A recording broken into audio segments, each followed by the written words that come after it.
Yo, what's up, y'all? It's your boy, Oaghaji here, aka Oaghaji. I'm back with another review. Today's review is going to be on the 1980 Hong Kong Kung Fu film classic from the mighty Shaw Brothers Studio, The Master. Yes, now let's talk about the plot of this movie. When an orphan from a local kung fu school nurses an injured kung fu master back to health, the master has to train him to take revenge before a group of killers known as the Three Devils destroy his school. Directed by Tony Liu, Master Swordsman, the master features two iconic performances from Kuan-Tai for Heroes 2, Johnny Wang Wai from Invisible Shaolin to Kill a Mastermind. It is also the first starring role of Yuen, a member of the Seven Little Forces alongside Jackie Chan and Sammo Hung, originally Ina Sammo Hung. Now, let's talk about the story and the characters. The story and the characters are pretty good, pretty good. It's not flawless or anything like that, but it's definitely pretty good for a kung fu film. You know what I'm saying? And I especially like the main character played by Yuen.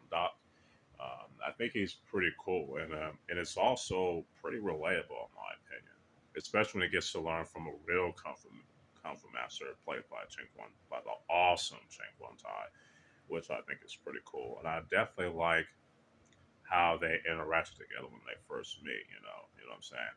Especially when they come to when Yun Doc's character faces like the main villain, the main three villains, especially the leader played by Wang. Now, I don't want to give too much about the plot because because I don't want to spoil it, and I want y'all to watch this for yourself. You feel me? So the story definitely gets a 3.5 out of 5, and the characters are a 4 out of 5. Now let's talk about the acting. The acting is definitely pretty good as well. You know what I'm saying? Especially again by Yuen Doc, Chen Tai, Tai in Cantonese, Wang Wai, and as well as the master of the Kung Fu school that trains Yuen Doc's character before Chen Tai does. I think the acting is definitely pretty good. I highly recommend y'all to watch this in Cantonese with English subtitles as well as Mandarin with English subtitles. But I say Cantonese, especially since you know what I'm saying. But anyway, yeah, your best bet is to watch this the movie in Cantonese and or Mandarin with English subtitles and not the English dub. Avoid that at all costs. You know what I'm saying? So yeah, the acting definitely gets a 4 out of 5, or I should say a 4.5 out of 5. Now let's talk about the fight choreography, the cinematography, and the lighting. All three are pretty solid. You know what I'm saying? The training sequences is with Yun Duck and Chung Tai is pretty dope. The opening fight with Chen Tai against the three villains is pretty dope. The final fight is awesome. And I also like, yeah, the film is definitely shot. Even though it's shot in the Shaw Brothers studio, it's still shot definitely very well. And it takes you into a world that you probably never seen before. You know what I'm saying? But then again, that's with a lot of these martial arts films from the Shaw Brothers studio, but it's still pretty good, pretty shot very well, and the lighting is pretty good too. You know what I'm saying? Even though it has the occasional like day for night type of shots, well, in some areas, but for the time, the lighting's pretty good, and the cinemas, like I said, the cinematography is also on point, and the fight choreography is on point. So the fight choreography definitely gets a 5 out of 5. Cinematography gets a 4.5 out of 5, and the lighting gets a 3.5 out of 5.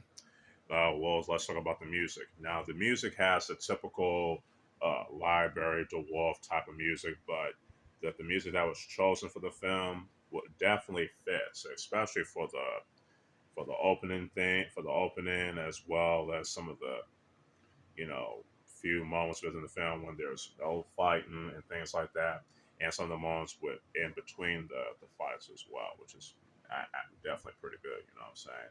So I definitely dig it. You know what I'm saying? So um, now well, yeah. When it comes to some of the train sequences too, the music definitely fits too as well. I forgot to mention that. So, yeah, the music definitely gets a 4 out of 5. You know what I'm saying? Now, overall, The Master is a pretty dope Hong Kong kung fu film from the awesome Shaw Brothers Studios, especially in the early 1980s. You know what I'm saying? And especially when you can, compare it to the awesome Hong Kong kung fu film classics from other studios like Golden Harvest, Seasonal Films, and all this other indie film studios as well. But so overall, The Master gets a 4.5 out of 5. Hope y'all enjoy this review because I definitely enjoy doing this. You know what I'm saying? So yeah, stay tuned for more. So with all that said, it's your boy Oaghaji, aka Oaghaji, signing out. Peace.